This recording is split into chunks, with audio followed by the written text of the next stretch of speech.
Coming up, details on a new nationwide study on the long-term effects of COVID-19. Plus, fast food workers strike in California, how they're working to bring awareness to the need for safer working conditions. And later, the NASCAR season came to an end here in the Valley, but we'll take a look at the new era of next-gen race cars for next year. Cronkite News starts now. Good evening and welcome to Cronkite News on Arizona PBS. I'm Karen MARROQUIN. And I'm Megan NEWSHAM. Thank you for joining us. They're called COVID long haulers, those who deal with the effects of COVID-19 for many months. The National Institutes of Health awarded nearly $470 million to build a nationwide study on the long-term effects of COVID-19. Cronkite News reporter Nicole Long explains who can participate and how the study will benefit future generations. Enrollment for the NIH Recover Initiative began earlier this month and includes over 200 research clinical sites across the country. Sabrina Shaw is no stranger to COVID-19. The first time I had COVID was in May of 2020. It was about the middle of the month, and I was asymptomatic at that time. I did develop mild cold symptoms after I recovered from that, and then at the end of July, I was hit with a much more severe infection. Her long-term COVID symptoms have turned into another condition, known as antiphospholipid syndrome. And that blood clotting disorder is one where we actually have an issue where you've been fighting an infection, and that's how you develop it. So my neurologist and hematologist both believe that it's from COVID. Shaw is already involved in a long COVID study, but is willing to participate in the NIH Recover Initiative. Any opportunity that there are to help with research projects, I definitely want to do. So anything like that, I would certainly be interested in. The study includes adults, pregnant women, and children, with the hope that the data found can give answers to the remaining questions about COVID-19 through clinical information, lab tests, and looks at different stages of recovery. The study is a really ambitious project. Given the fact that it's such an impact on the U.S. health, we think that we need to look long-term as well as try and develop some treatments for the people who are suffering now. Shaw continues to battle her symptoms, but has learned that not every day has to be a bad one. As far as how I feel, I think, it's easy to say some days defeated and other days, just trying to really live in the moment. The study's goal is to look into the long-term effects of COVID-19, the range of symptoms, underlying causes, risk factors, outcomes, and potential strategies for treatment and prevention. In the studio, Nicole Long, Cronkite News. As the winter months start approaching, the coronavirus is hitting a lot of communities hard. The numbers here in Arizona show a new surge in cases and hospitalizations. VALLEYWISE Health held a conference today to discuss the latest trends of COVID-19 in Arizona. The case counts are rising in Arizona. More than 3,400 cases were reported today by the state health department. Just 3 weeks ago, VALLEYWISE Health only had 20 cases, and today the medical center reports more than 40 patients with positive COVID test results. 92% of those COVID positive patients in the medical center are not vaccinated. Dr. Michael White, Chief Clinical Officer at VALLEYWISE Health, shared his recommendations for the upcoming holiday season. If you're going to spend time with your family in close gatherings, certainly I would have encouraged everyone to be vaccinated as you're doing this. But if there are folks that are not vaccinated, considering certainly wearing a mask when you're with those individuals to decrease the spread of this particular virus. Dr. White says the demand for nurses and staff is high. As of this morning, VALLEYWISE Medical Center is short 12 nurses, and 20% of their ICU beds are filled with COVID-19 patients. Doctors and nurses reported an increase in stress and depression while working during the pandemic. Mental health is just as important as physical health, especially for those who care for us. According to a number of national studies, physicians have one of the highest rates of death by suicide. Reporter City Whitney has more on the importance of medical providers and their mental health. According to the National Institutes of Health, nearly one doctor a day commits suicide in the U.S., which is nearly double the rate of the national population. This has brought on a renewed interest in focusing on physicians' health. Zachary Flynn, a podiatry specialist with his own practice, understands the pressures many in the medical field face. Some providers and nurses that can't handle that, and they buckle under the pressure, and then that's why we see these depression rates, these suicide rates. Physician suicide is a growing public health concern that some call a crisis. Flynn says there's a lack of resources for struggling medical providers. We see physicians leaving the field. It's because there's no relief system put in place. According to the CDC, caregivers are 8 times more likely to have suicidal ideations than the general population. 80% of caregivers also identified as having serious mental health issues. Flynn believes it's difficult for some providers to separate their mental and physical worlds. We don't ever think about the mental world. I see a broken bone, I fix it. If I see a deformity, I fix it. And so you're trained and you're bred to be so physical. The intensity and difficulties of the pandemic have only added more stressors. Rosemary Dombrowski is an ASU professor that teaches, among other things, medical poetry. She believes that physicians should seek reflective time for themselves to relieve traumas. I don't think that medical practitioners at any level spend a lot of time caring for themselves. Because we all know that our job is to care for others, and that's what we put first and foremost in our lives. And so slowing down just a little bit, reading some medically themed poetry so that we know we're not in this alone. Physicians and nurses are hesitant to seek help due to the stigma and are afraid that it may impact their business. One national report says physicians who have died by suicide tend to have little to no mental health treatment compared to non-physicians who died by suicide. Creating bonds and friendships within the medical industry is one of the many ways that physicians can form a healthy support group and system. The stuff that we see, the stuff that we do, if you just compartmentalize or internalize it, it's going to eat you alive. Though medical providers are thought to always have the answer, medical providers need help and seek assistance just like their patients. National study says that solutions from individual to large-scale interventions have been proposed to address the issue, but few of the solutions have been tested. In the studio, Sydney Whitty, Cronkite News. Striking fast food workers took to the streets in Southern California to call for better working conditions recently. Our Los Angeles Bureau reporter Jude Binkley was at one of the strikes to learn more about the bill they're trying to get lawmakers to pass. Fast food workers across Southern California went on strike last week, pushing legislature to pass Bill AB 257. The bill would establish an 11-member fast food sector council to set industry-wide minimum standards on wages, working hours, and safety in California. And so what this says is you got to sit down and you got to negotiate over what would be a fair wage. You got to negotiate over working conditions. Supporters gathered outside a McDonald's in Hollywood, which is closed for renovations. Okay, it's understandable that you guys are closing for,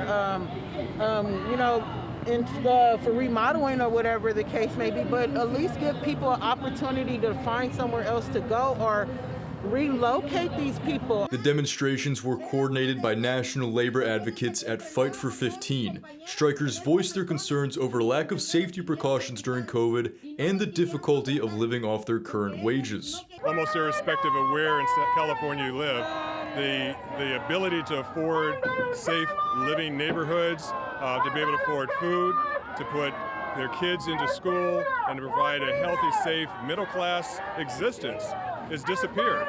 The bill was introduced at the beginning of this year and was defeated by 3 votes in June. It'll have the chance to appear again when legislature reconvenes in January. In Los Angeles, Jude Binkley, Cronkite News.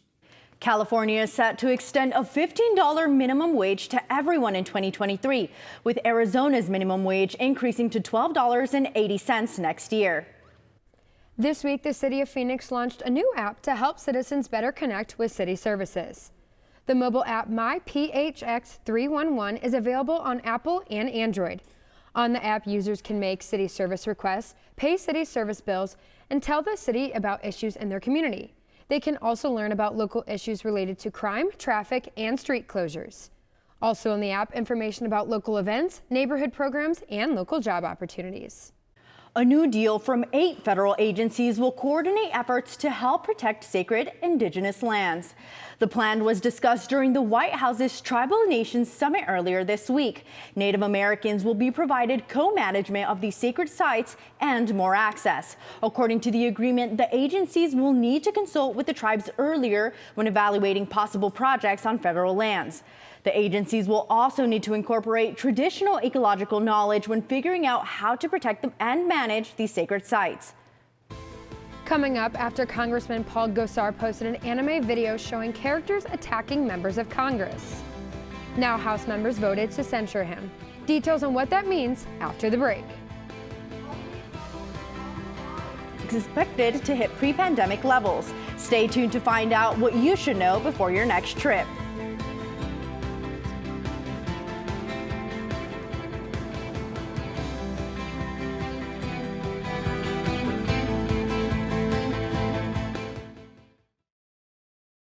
Use Walter Cronkite School of Journalism with the opportunity to gain real-world experience in the newsroom. At Cronkite News, our students produce professional content for audiences by taking on all roles, whether they be reporting, anchoring, producing, or studio production. Each department gives students first-hand professional newsroom experience. For more information, visit cronkitenews.azpbs.org. I was so excited when I learned that I was going to be the next moderator of Washington Week.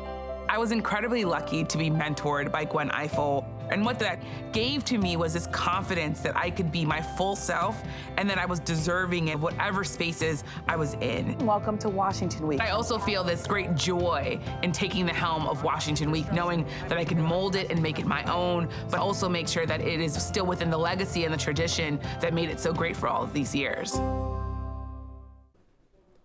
Today, the House of Representatives voted to censure Arizona Representative Paul Gosar. The resolution removes Gosar from 2 committees, Natural Resources and Oversight and Reform. By its adoption of House Resolution 789, the House has resolved that Representative Paul Gosar of Arizona be censured. After hours of debate this afternoon, the House voted 223 to 207 to approve the resolution to censure the Republican lawmaker. The censure comes after a video posted by Gosar was deemed a threat. Earlier this month, Gosar posted a photoshopped anime video to his Twitter and Instagram accounts where he appears to kill Congresswoman Alexandria Ocasio-Cortez and attack President Joe Biden. Both Gosar and Ocasio-Cortez spoke during the debate on the censure. I rise today to address and reject the mischaracterization, accusations from many in this body that the cartoon from my office is dangerous or threatening. It was not, and I reject the false narrative categorically. I do not espouse violence towards anyone. I never have. What is so hard about saying that this is wrong? This is not about me. This is not about Representative Gosar, but this is about what we are willing to accept. Other Democrats said the vote to censure wasn't about politics, but the rule of law. On the floor today, Gosar insisted that the cartoon depicted a policy battle about immigration.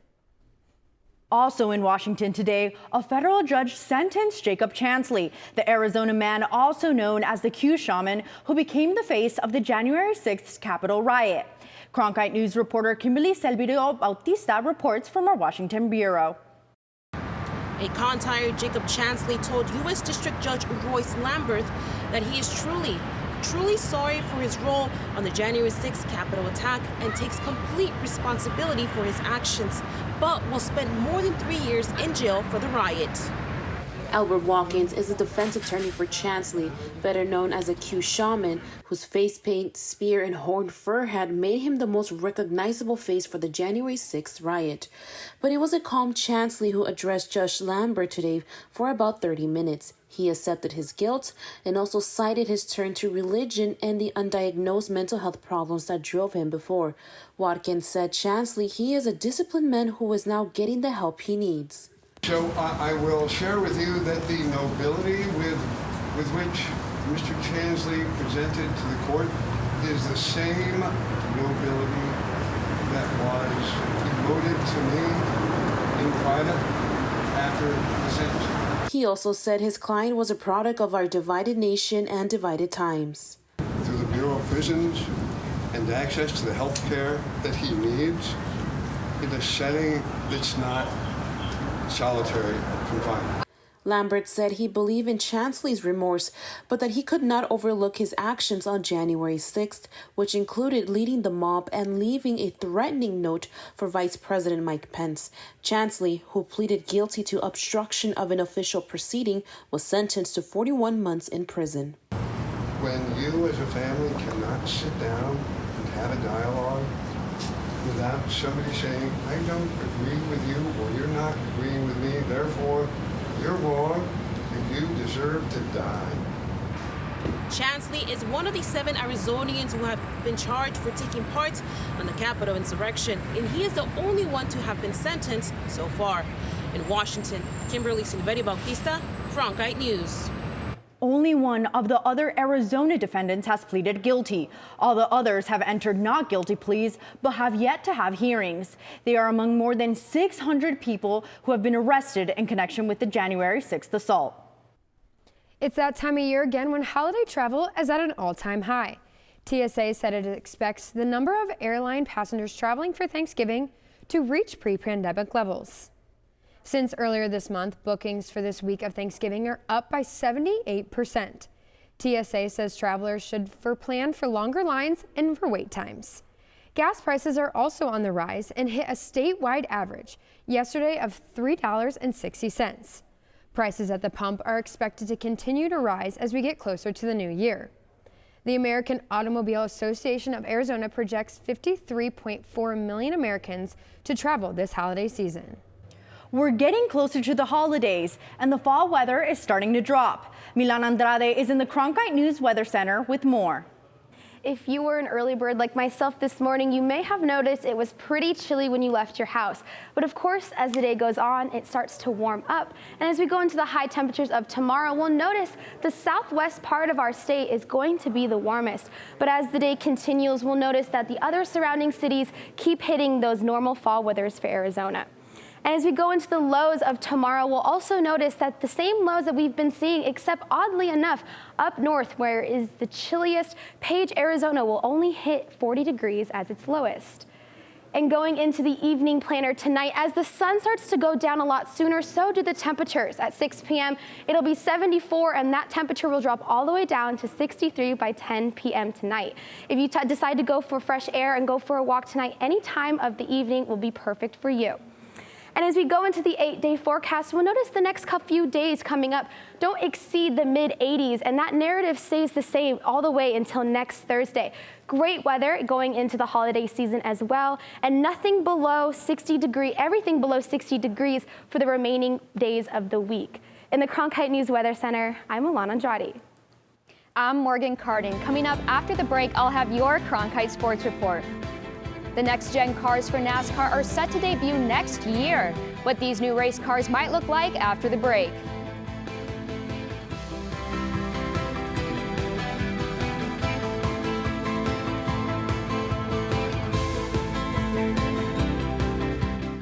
Cronkite News provides students at ASU's Walter Cronkite School of Journalism with the opportunity to gain real-world experience in the newsroom. At Cronkite News, our students produce professional content for audiences by taking on all roles, whether they be reporting, anchoring, producing, or studio production.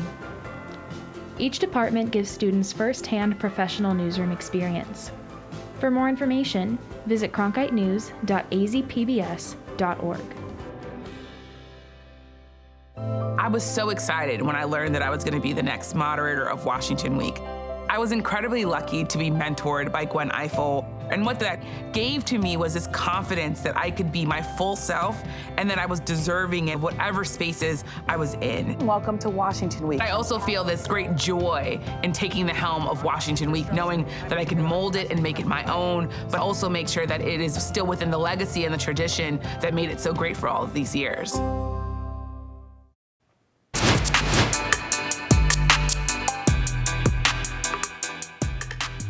Welcome back. I'm Morgan Carden, and here is your Cronkite Sports Report. The Suns are back in the Valley as they take on the Mavericks with a late tip-off tonight. Phoenix is shooting for their first 10-game win streak since 2010. They'll try to extend that streak against a shorthanded Mavs team who will be without star guard Luka Doncic. Center JAVALE McGee says the depth of the team has been a major factor during the win streak. We're just trying to stay focused and do it as a team, not just try to put it on one person's back. I feel like in this 9-game win streak, we've had glimpses of greatness from a lot of different people. So it's just showing the world that as a team, the Phoenix Suns are the one. The NASCAR championship race at Phoenix was the last competition for the 6th generation NASCAR race car. Cronkite News reporter Jack Johnson tells us how the eyes of the sport look to the next gen car and the uncertainty it brings. In February, the next-gen car will make its anticipated debut, and few know what to expect from a car that promises to bring major changes. We don't know what to expect. I mean, it's going to be a bunch of changes. To me, it's going to be like the car tomorrow, the bigger car change that we've had in years past. So I don't know how we're going to prepare. I'm trusting the team to really kind of guide the ship in the right direction. When the checkered flag waved at Phoenix Raceway, it did not just symbolize the end of a race, it symbolized the end of an era for NASCAR and its Gen 6 car. Next year, the next gen will make its debut, and NASCAR hopes it can propel this sport into the future. It's a future that NASCAR hopes will revitalize the sport. Empty patches in the grandstands have become a common sight as NASCAR has declined from its popularity peak in the mid-2000s. With this car, NASCAR is swinging for the fences. Lower horsepower, wider tires, numbers pushed forward for more space for sponsors, 5 gears instead of 4, and no more team-built chassis are just a few of the pages of changes. For some fans, there are concerns about how it will race. But I'm afraid that it's going to be the same over and over and over, and nobody's going to be able to pass anybody. Recent champ Kyle Larson gathered some first impressions at Charlotte Motor Speedway's road course. It's, got way more grip. Slower top speed, but way better grip, tires, brakes, everything. You can carry a lot more speed in the corners. The slow stuff isn't as slow. No car was modified more in NASCAR history than the Gen 6. NASCAR hopes that when the next gen debuts, it will be much closer to a finished product. From Avondale, Jack Johnson, Cronkite News. The new generation NASCAR build is expected to compete for points when the season kicks off in February 2022 at the Daytona 500. And now over to the ice, the Coyotes won for the second time this season last night, outscoring the Blues 3-2. The win snaps a 3-game losing streak behind a 2-goal performance from center Barrett Hayton. With only 1 assist in his first 9 games this season, Hayton had been waiting for his moment, and it came at the perfect time to lift the Coyotes to their first win on the road this season. The Coyotes will try to ride the momentum back at home tomorrow night against the Blue Jackets. Yeah, it felt unreal. I mean, I love to score. Obviously, I've been focused on the details of my game, playing well, 200-foot game, being great in the circle, but I want to score, I want to produce, I want to help the team win, and being able to get 2 goals like that feels real good. Arizona may be coming off of a disappointing loss to the Panthers last week, but fortunately for the Cards, their division rival Los Angeles Rams lost on Monday night as well. Good news for the Cards is quarterbacks Kyler Murray and Colt McCoy are back at practice today, and hopefully one will be ready to go this weekend. The Cardinals will look to stay perfect on the road when they face the Seahawks in Seattle on Sunday. Whether it's the 49ers, Seattle, or the Rams, is a big game to us, and it's a game that we need to be on point and we need to play to our best because we know at the end of the day those games and our divisional games have an effect on our destiny and being able to make it to the postseason. ASU women's basketball tipped off earlier in a day game against BYU. The Sun Devils fell 55-44 to the undefeated Cougars. ASU struggled shooting from the floor, finishing 18 for 61. The Devils didn't have a single scorer in double figures, while BYU guard Paisley Harding went off for 25 in the win. ASU heads back to Tempe for their next game against Marist College on the 21st. It's Cronkite Sports Report. Back to you, Megan. An Arizona zip code just ranked amongst the priciest places to buy a home. The median price of a home in this area up next.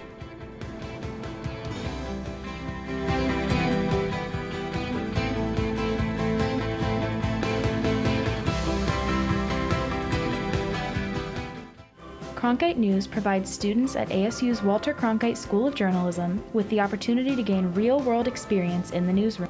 At Cronkite News, our students produce professional content for audiences by taking on all roles, whether they be reporting, anchoring, producing, or studio production. Each department gives students first-hand professional newsroom experience. For more information, visit cronkitenews.azpbs.org. I was so excited when I learned that I was going to be the next moderator of Washington Week.